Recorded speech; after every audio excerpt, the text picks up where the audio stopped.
Your arm hair just stood straight up. No wind touched it, no draft, no cold air, nobody near you.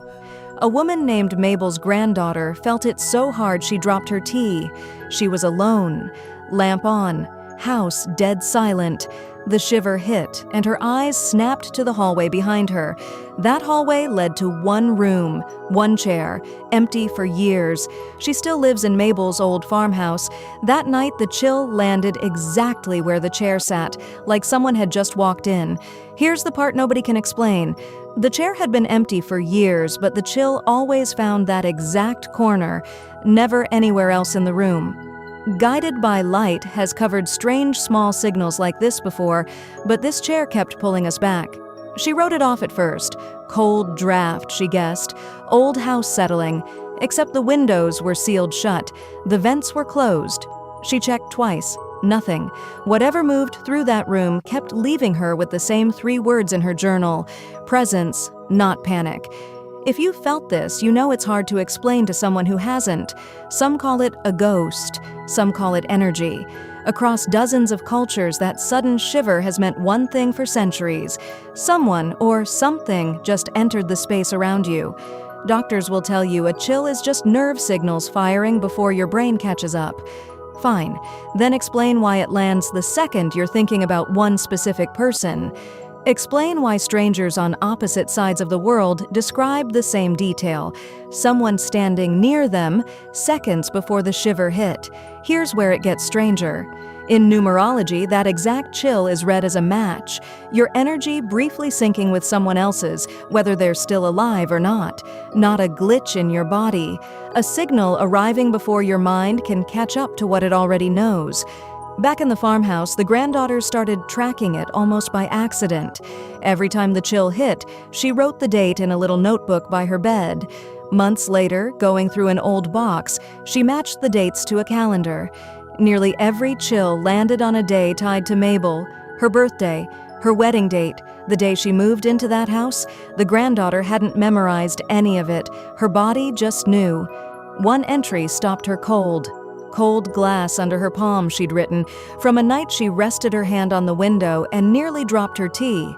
Later, digging through a drawer, she found an old photograph of Mabel doing the exact same thing decades earlier.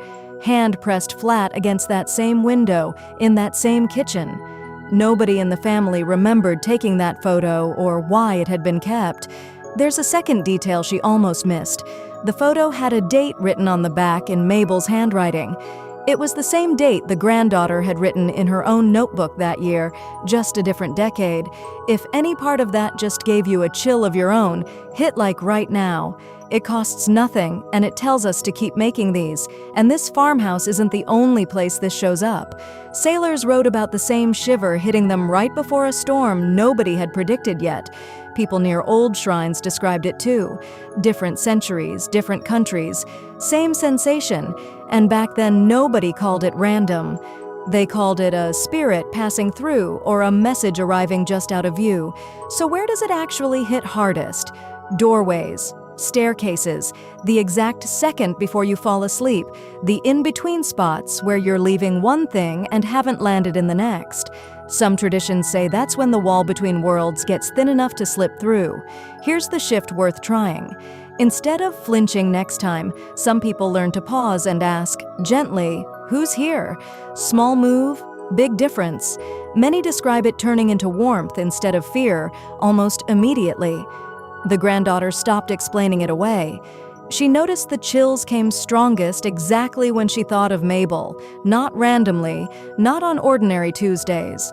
She kept the chair right where it sat, added a soft blanket over the armrest, and one evening caught herself smiling at a name that meant something. Weeks later, she found something else. Mabel had written almost the same feeling in her own journal the week before she passed. A chill like family standing close, the entry read. Mabel had felt it too, years before her granddaughter ever did, sitting in that same chair. Somehow the chair felt lighter after that, like whatever moved through that room had only ever been trying to say it was still near. That question from the start finally had an answer. The chill kept landing in that corner because that corner was where Mabel had always sat closest to her.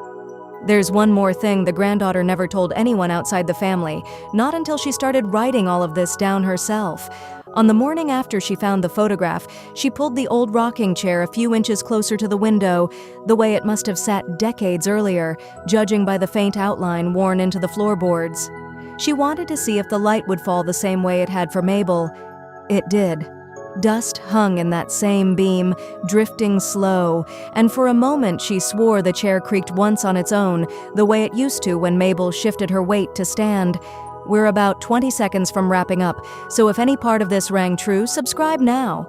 It genuinely helps this story reach the next person paying attention to it. She started sitting in it herself some evenings, just for a few minutes, coffee in hand, saying nothing out loud. She said it felt less like being watched and more like being kept company. The chills still came sometimes, but softer now, more like a hand resting briefly on her shoulder than a jolt down her spine. She stopped needing an explanation for it. She just let it arrive, sat with it until it passed, and went back to her evening.